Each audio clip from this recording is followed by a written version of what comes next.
Well, I'm very, very heartened by the incredible changes that are occurring in Ethiopia since Prime Minister Abiy took this job, and the incredible lengths to which he went with all the forces representative of Ethiopia to indeed include them in the politics of the country. Even this last week I saw the pictures of him meeting with a number of people that I know from different political parties, and I think it's extremely important because Ethiopia is a very diverse country. That's one of the richnesses, one of the real wealth of Ethiopia is this incredible diversity in ethnic groups, in languages, in religion. And it's a great strength for Ethiopia. But of course it will only be really a strength if indeed there will be a democratic dialogue among all these forces. So it's really very heartening to see the Prime Minister really engaged in that. The fact that he has made possible for all the opposition groups in the diaspora to come back to the country is really a different atmosphere. That really creates a new hope for Ethiopia. And in what concerns the amnesty law in particular, I don't know about its details. I can imagine that an amnesty law is important indeed, because of course there was so much bloodshed in Ethiopia. People suffered so much. There has to be closure. But closure comes as well with the recognition of the suffering of the victims. That's why I know that some people, and I myself, have been thinking that a good solution would be also to create the truth commissions, as the model that was created in South Africa, which was later, I saw it happening and being very effective in Timor-Leste.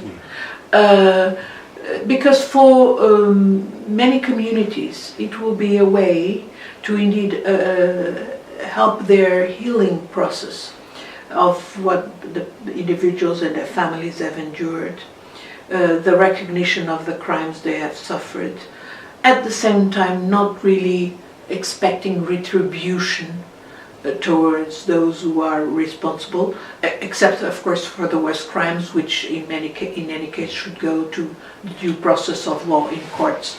So I hope that amnesty law would indeed calibrate the different degrees of responsibility, and I have seen indeed these truth commissions being a very useful method to indeed help the healing process of the nation, while giving the victims the opportunity to tell their story and also be able to do their own personal healing process, and also for those who are in any way responsible, not of course for the worst crimes, but for many crimes where people were compelled because of their positions in mid-level bodies and so on, to indeed acknowledge their responsibility and also relieve themselves of this dark past. So I hope that will be indeed the result of a concerted process involving all the political forces in Ethiopia, as the Prime Minister is now promoting.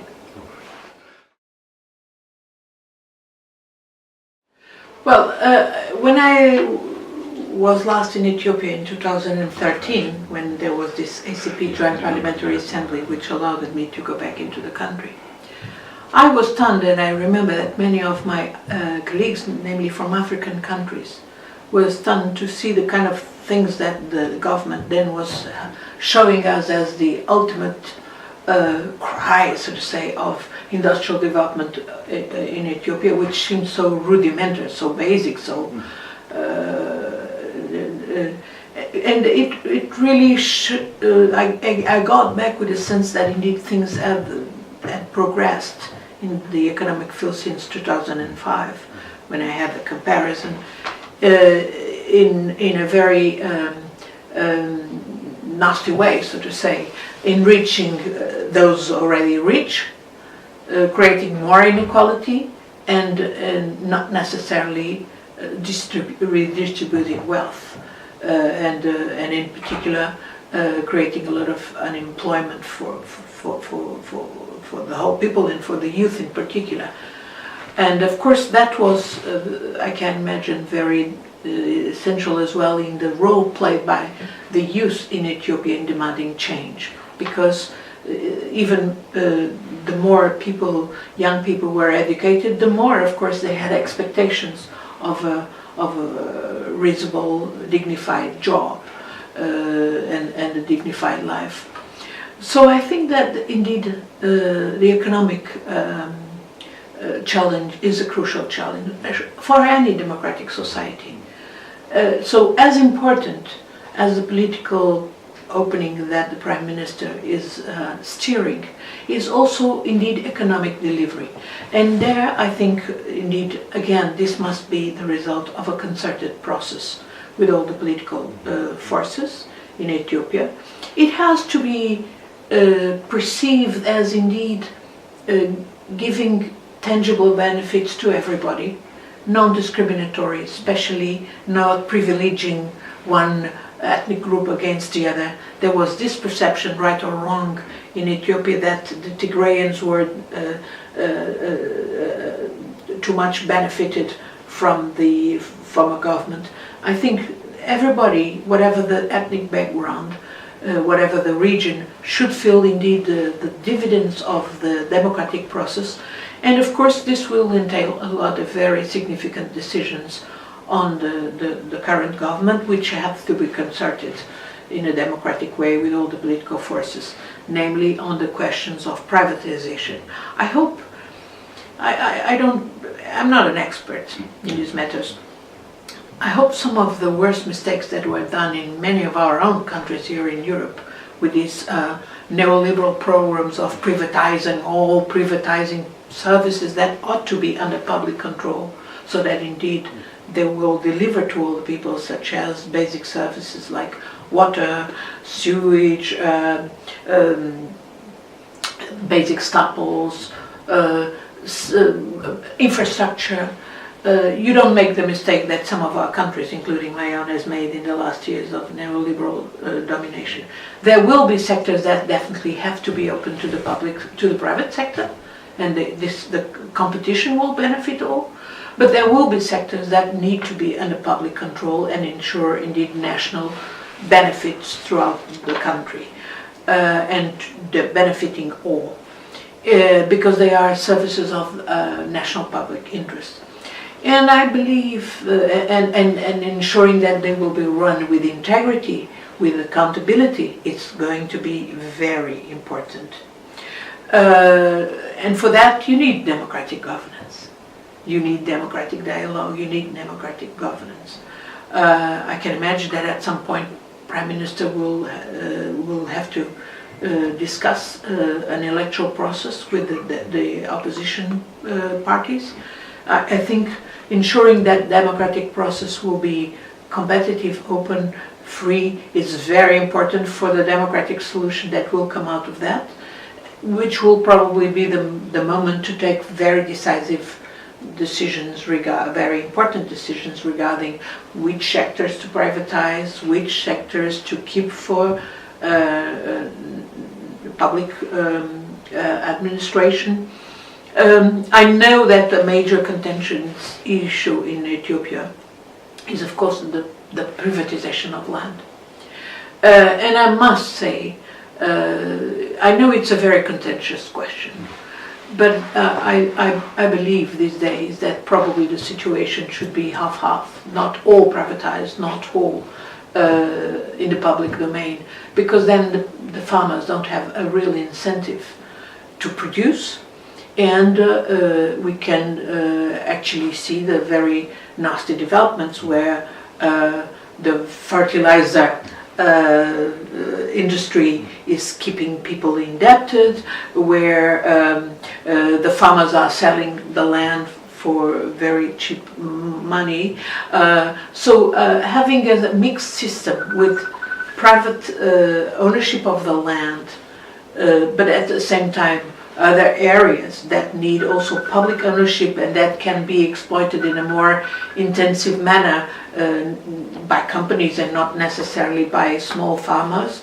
Developing the agribusiness, of course, this is very important in Ethiopia. It requires good transportation by road, by railway, water. I mean, there's very crucial decisions of infrastructure that I believe only through a genuine democratic process can be taken and then put in action in a way that will be seen by all as being accountable and serving all. I believe that indeed democratic inclusiveness, as Prime Minister has been practicing, and I've been extremely heartened to see that he has been putting in positions of, not just that Ethiopia is now the only African country headed by a lady as head of state. It's really great, and I know she's highly respected by all in Ethiopia and in Africa, but also that other women have been put in top positions in Ethiopia. Is quite heartening, because I was always struck with the incredible capacity of Ethiopian women, and indeed they need to be more involved in top decision-making bodies in the private sector, but as well in the public sector, in the political, but as well in the economic arena, so that indeed the decisions will serve all and will serve as well the incredible hard-working population of Ethiopia, which is where the women play a crucial role. At the same time, indeed, delivering economic is very crucial. There's no regime, namely democratic regime, that will survive if indeed the people don't feel hope and confident and trust the authorities. So I believe you cannot really separate the democratic process from an economic governance that will have to be transparent and accountable, and that will have to make some strategic decisions for the country. In many respects, cutting with the past, which has led to so much mismanagement and so much suffering, and giving indeed incredible prospects for Ethiopia. I know they exist because Ethiopia is a great country, it's a civilization, the diversity is its strength, and it can really make a difference for Africa and for the world if it gets the right governance in the economic and in the political inclusiveness, with political inclusiveness. So I'm hopeful. I know that the challenges are daunting, including security challenges. I know that the Prime Minister is risking a lot by taking this bold, courageous decision. There will be lots of people with vested interests, not just Ethiopians, but also foreigners, namely those associated with those who were in the leadership before, who would want to get rid of him. There could be all sorts of attempts to derail the process, to put him in question, to many people betting that situation will deteriorate. So Ethiopians will have to be very serene in judging the orientation determined by Prime Minister Abiy, in giving him the trust, the benefit of the doubt, and then you're not falling into the trap of those who want to create trouble, because they want to put a stop to these very brave and necessary reforms he has initiated.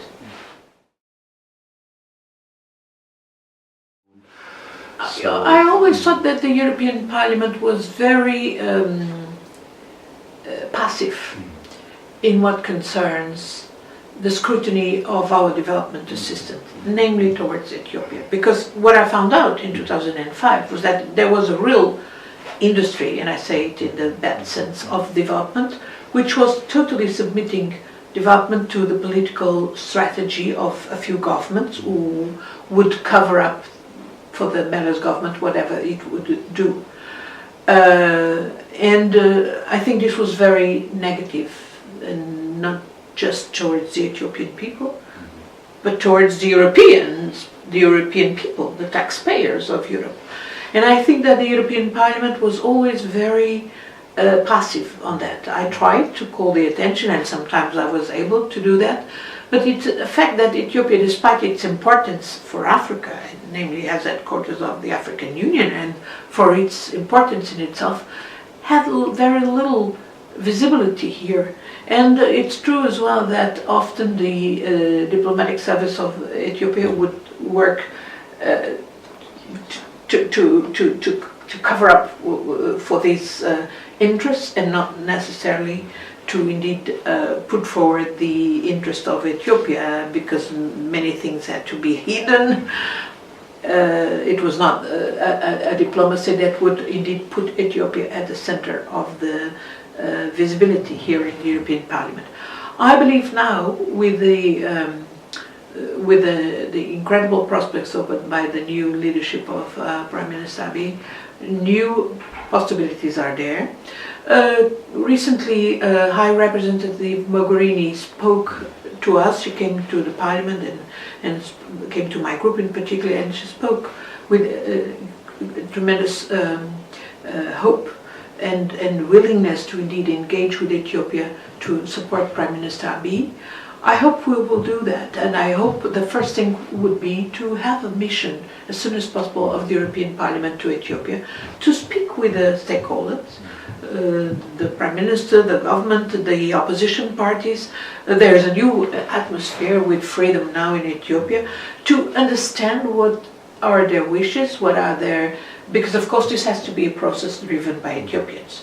It's not Europeans who are going to say in which areas European assistance is needed, namely development assistance. But going there would help indeed raise awareness and raise a supporting group to interacting with European Council and the European Commission to make sure that indeed our assistance to the reforming efforts of Prime Minister Abiy is there from the beginning, not just politically but also economically, because economically is really a very crucial part of the political challenges that Prime Minister Abiy in Ethiopia are facing now. I'm really thrilled with this process.